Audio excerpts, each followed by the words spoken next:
ರಾಜ್ಯಕ್ಕೆ ಬರ ಪರಿಹಾರದ ಮೊತ್ತ ಬಂದಿಲ್ಲ. ಪರಿಹಾರ ಬಿಡುಗಡೆ ಮಾಡಬೇಕೆಂದು ಕೇಂದ್ರ ಸರ್ಕಾರಕ್ಕೆ ನಿರ್ದೇಶನ ನೀಡುವಂತೆ ರಾಜ್ಯ ಕಾಂಗ್ರೆಸ್ ಸರ್ಕಾರ ಸುಪ್ರೀಂ ಕೋರ್ಟ್ ಸಲ್ಲಿಸಿದ ಅರ್ಜಿ ವಿಚಾರಣೆ ನಡೆಸಿದ್ದರೂ ಸರ್ವೋಚ್ಚ ನ್ಯಾಯಾಲಯ ಒಕ್ಕೂಟ ವ್ಯವಸ್ಥೆಯಲ್ಲಿ ಏನೆಲ್ಲ ಸೌಹಾರ್ದತೆಯಿಂದ ಬಗೆಹರಿಸಿಕೊಳ್ಳಬೇಕೆಂದು ಸೂಚಿಸಿದೆ ಎಂದು ಕೆಕೆಆರ್ಡಿಬಿ ಅಧ್ಯಕ್ಷ ಡಾ ಅಜಯ್ ಸಿಂಗ್ ಅವರು ತಿಳಿಸಿದ್ದಾರೆ. ಸುದ್ದಿಗೋಷ್ಠಿ ನಡೆಸಿ ಮಾತನಾಡಿದ ಅವರು, ನ್ಯಾಯಾಲಯದ ಈ ತೀರ್ಪು ಬರಗಾಲದಿಂದ ಕಂಗೆಟ್ಟಿರುವ ನೊಂದಿರುವ ರಾಜ್ಯದ ಜನತೆ, ರೈತರಿಗೆ ಸಿಕ್ಕಂತಹ ಬಹುದೊಡ್ಡ ಜಯವಾಗಿದೆ. ಇದೇ ಮೊದಲ ಬಾರಿಗೆ ಬರಗಾಲದ ಪರಿಹಾರ ತಮಗೆ ಬಿಡುಗಡೆ ಮಾಡುತ್ತಿಲ್ಲವೆಂದು ಕೇಂದ್ರದ ವಿರುದ್ಧ ಕರ್ನಾಟಕ ನ್ಯಾಯಾಲಯದ ಕದ ತಟ್ಟಿತ್ತು. ರಾಜ್ಯದ ಸಿಎಂ ಸಿದ್ದರಾಮಯ್ಯ, ಡಿಸಿಎಂ ಶಿವಕುಮಾರ್ ಅವರ ನೇತೃತ್ವದಲ್ಲಿ ರಾಜ್ಯ ಶುರು ಮಾಡಿದ್ದ ಈ ಕಾನೂನು ಸಮರದಲ್ಲಿ ಕರುನಾಡಿಗೆ ಜಯ ಸಿಕ್ಕಿರುವುದು ಕೇಂದ್ರಕ್ಕೆ ಕಪಾಳ ಮೋಕ್ಷದ ಅನುಭವ ನೀಡಿದಂತಾಗಿದೆ ಎಂದು ಡಾ ಅಜಯ್ ಸಿಂಗ್ ಅವರು ವ್ಯಂಗ್ಯವಾಡಿದ್ದಾರೆ. ಇದರೊಂದಿಗೆ ಕೇಂದ್ರದಿಂದ ರಾಜ್ಯಕ್ಕೆ ಬರಗಾಲ ಪರಿಹಾರ ರೂಪದಲ್ಲಿ 18.177 ಕೋಟಿ ರೂಪಾಯಿ ಹಣ ಬರಲೇಬೇಕು. ಇದನ್ನು ಕೇಂದ್ರ ತಕ್ಷಣ ಬಿಡುಗಡೆ ಮಾಡಬೇಕೆಂದು ಡಾ ಅಜಯ್ ಸಿಂಗ್ ಆಗ್ರಹಿಸಿದ್ದಾರೆ. ಸುಪ್ರೀಂ ಕೋರ್ಟ್ ಕಡೆಯಿಂದ ನಮಗೆ ಕರ್ನಾಟಕ ರಾಜ್ಯದ 6.5 ಕೋಟಿ ಜನರಿಗೆ ಒಂದು ನ್ಯಾಯ ಸಿಕ್ಕಿದೆ. ಸುಮಾರು ದಿನಗಳಿಂದ ನಾವು ಬರ ಪರಿಹಾರ ನಮಗೆ ಬೇಕು ಅಂತ ನಾವು ಏನು ಕೇಳಿದ್ದೀವಿ. ಮತ್ತು ಪರಿಸ್ಥಿತಿ ಹೆಂಗಾಗಿದೆ ಅಂದರೆ, ನಾವು ಒಕ್ಕೂಟದ ಒಂದು ವ್ಯವಸ್ಥೆಯಲ್ಲಿದ್ದೀವಿ. ಕೇಂದ್ರ ಸರ್ಕಾರ ಹಾಗೂ ರಾಜ್ಯ ಸರ್ಕಾರ ಒಂದು ಸೌಹಾರ್ದತೆಯಿಂದ ಹೋಗಬೇಕಾಗಿದೆ. ಯಾವ ಕಾರಣಕ್ಕೂ ಕೇಂದ್ರದಲ್ಲಿ ಮತ್ತು ರಾಜ್ಯದಲ್ಲಿ ನಡುವೆ ಒಂದು ಮೂಲತಾಯ ಧೋರಣೆ ಆಗಕೂಡ್ದು. ಆದರೆ ಪರಿಸ್ಥಿತಿ ಹಿಂಗೆ ನಿರ್ಮಾಣ ಆಯಿತು. ಮೊದಲ ಬಾರಿಗೆ ಈ ಒಂದು ಬರ ಪರಿಹಾರಕ್ಕೋಸ್ಕರ ನಮ್ಮ ಕರ್ನಾಟಕ ರಾಜ್ಯದ ಮುಖ್ಯಮಂತ್ರಿಗಳು ಸುಪ್ರೀಂ ಕೋರ್ಟಿನ ಮೆಟ್ಟಿಲು ಇರ್ತಕ್ಕಂಥ ಒಂದು ಪರಿಸ್ಥಿತಿ ನಿರ್ಮಾಣ ಆಯಿತು. ನಿನ್ನೆ ನಮ್ಮ ಕರ್ನಾಟಕ ರಾಜ್ಯದ 6.5 ಕೋಟಿ ಜನರಿಗೆ ಒಂದು ಜಯ ಸಿಕ್ಕಿದೆ. ಕರ್ನಾಟಕ ಈ ಒಂದು ಸುಪ್ರೀಂ ಕೋರ್ಟು ಉಚ್ಚ ನ್ಯಾಯಾಲಯ ಅವ್ರು ಏನು ಹೇಳಿದ್ದಾರೆ ಅಂದರೆ, ಒಂದೇ ವಾರದಲ್ಲಿ ಎಲ್ಲ ಬರ ಪರಿಹಾರ ಕೊಡಬೇಕು ಅಂತ ವಾಗ್ದಾನವನ್ನು ಕೂಡ ಮಾಡಿದ್ದಾರೆ. ಇವತ್ತು ವಿಧಾನಸೌಧದಲ್ಲಿ ಗಾಂಧಿ ಪ್ರತಿಮೆ ಮುಂದೆ ನಮ್ಮ ಮಾನ್ಯ ಮುಖ್ಯಮಂತ್ರಿಗಳು, ಉಪಮುಖ್ಯಮಂತ್ರಿಯವರು ಹಾಗೂ AICC ಪ್ರಧಾನ ಕಾರ್ಯದರ್ಶಿಗಳು, ಎಲ್ಲ ಮಂತ್ರಿಗಳು, ಶಾಸಕರು ಕೂಡ ಒಂದು ಪ್ರತಿಭಟನೆ ಮಾಡ್ತಾ ಇದ್ದೀವಿ. ಪ್ರತಿಭಟನೆ ಮಾಡಿ ನಮಗೆ ಬರ್ತಕ್ಕಂಥ ಒಂದು ಏನು ಪರಿಹಾರ ಇದೆ ಜಲ್ದಿನೇ ಕೊಡಬೇಕು ಅನ್ನೋ ಒಂದು ರೀತಿಯಲ್ಲಿ ಕೇಳ್ತಾ ಇದ್ದೀವಿ.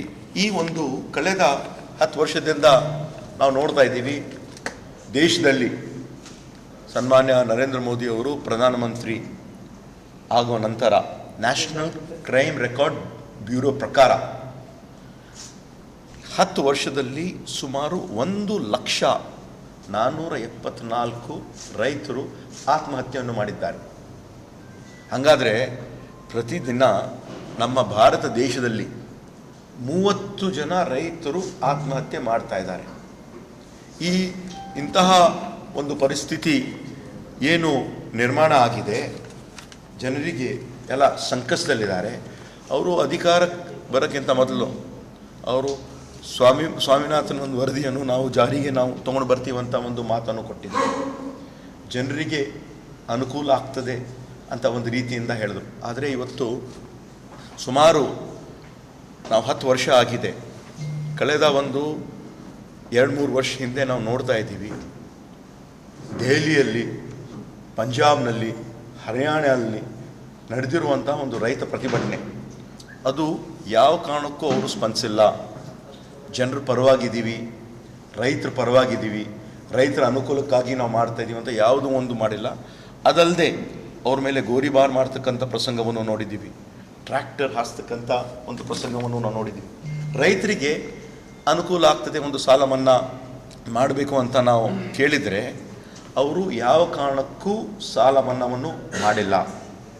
ಹಿಂದೆ ಇರ್ತಕ್ಕಂಥ ಸಾಲ ಮನ್ನಾ ಆಗಿದ್ದು ನಮ್ಮ ಕೇಂದ್ರದಲ್ಲಿ ಡಾಕ್ಟರ್ ಮನಮೋಹನ್ ಸಿಂಗ್ ಅವರು ಪ್ರಧಾನಮಂತ್ರಿ ಇದ್ದಾಗ ಸುಮಾರು 72,000 ಕೋಟಿ, ಸುಮಾರು 6 ಕೋಟಿ ಕುಟುಂಬದವರಿಗೆ ಅನುಕೂಲ ಆಗಬೇಕಂತ ಸಾಲ ಮನ್ನಾ ಮಾಡಿರುವಂಥ ಒಂದು ಉದಾಹರಣೆ ಇದೆ. ಹಾಗೂ ರಾಜ್ಯ ಸರ್ಕಾರದಲ್ಲಿ ನಮ್ಮ ಸಿದ್ದರಾಮಯ್ಯ ಅವರು ಮುಖ್ಯಮಂತ್ರಿ ಇದ್ದಾಗ ಹಿಂದೆ ಸುಮಾರು 27 ಲಕ್ಷ ರೈತರಿಗೆ ಅನುಕೂಲ ಆಗಬೇಕು ಅಂತ ಸುಮಾರು 8,615 ಕೋಟಿ ವೆಚ್ಚದ ಒಂದು ಸಾಲ ಮನ್ನಾವನ್ನು ಮಾಡಿದ್ದಾರೆ. ತಾವು ನೋಡಿದ್ರಿ ಬಿ ಜೆ ಪಿ ಸರ್ಕಾರದಿಂದ ಇರ್ತಕ್ಕಂಥ ಯಡಿಯೂರಪ್ಪ ಅವರು ಮುಖ್ಯಮಂತ್ರಿ ಇರ್ತಕ್ಕಂಥ ಒಂದು ಸಂದರ್ಭದಲ್ಲಿ ಸಾಲ ಮನ್ನಾ ಮಾಡಬೇಕು ಅಂತ ನಮ್ಮ ಮಾನ್ಯ ಒಂದು ಪ್ರಶ್ನೆ ಸದನದಲ್ಲಿ ಅಸೆಂಬ್ಲಿಯಲ್ಲಿ ಕೇಳಿದಾಗ ನಮ್ಮ ಹತ್ರ ಏನು ಪ್ರಿಂಟಿಂಗ್ ಮಷೀನ್ ಇದೆನಾ ಅಂತ ಅವ್ರು ಕೇಳಿದ್ರು. ಸಾಲ ಮನ್ನಾ ರೈತರಿಗೋಸ್ಕರ ಅವ್ರು ಮಾಡೋಕ್ಕಾಗಲ್ಲ. ಕೇಂದ್ರದಲ್ಲಿ ಇರ್ತಕ್ಕಂಥ ಮಾನ್ಯ ಪ್ರಧಾನಮಂತ್ರಿಯವರಿಗೆ ಗೃಹ ಸಚಿವರಿಗೂ ಕೂಡ ನಾವು ಕೇಳಿದಾಗ ಸಾಲ ಮನ್ನಾ ನಮಗೆ ಮಾಡೋಕ್ಕಾಗಲ್ಲ ಅಂತ ಹೇಳ್ತಾರೆ. ಆದರೆ ಸುಮಾರು 14 ಲಕ್ಷ ಕೋಟಿ ದೇಶದಲ್ಲಿ ಇರ್ತಕ್ಕಂಥ ಶ್ರೀಮಂತರಿಗೆ, ಅದಾನಿ, ಅಂಬಾನಿ, ಮೆಹುಲ್ ಚೋಕ್ಸಿ, ನೀರವ್ ಮೋದಿ, ಮಾಲ್ಯ ಅಂಥವರಿಗೆ ಅವರು ಮಾಡೋಕ್ಕೆ ಸಾಧ್ಯ. ಆದರೆ ಬಡವರಿಗೆ ಅವರು ಮಾಡ್ತಕ್ಕಂಥ ಆಗ್ತಾ ಇಲ್ಲ.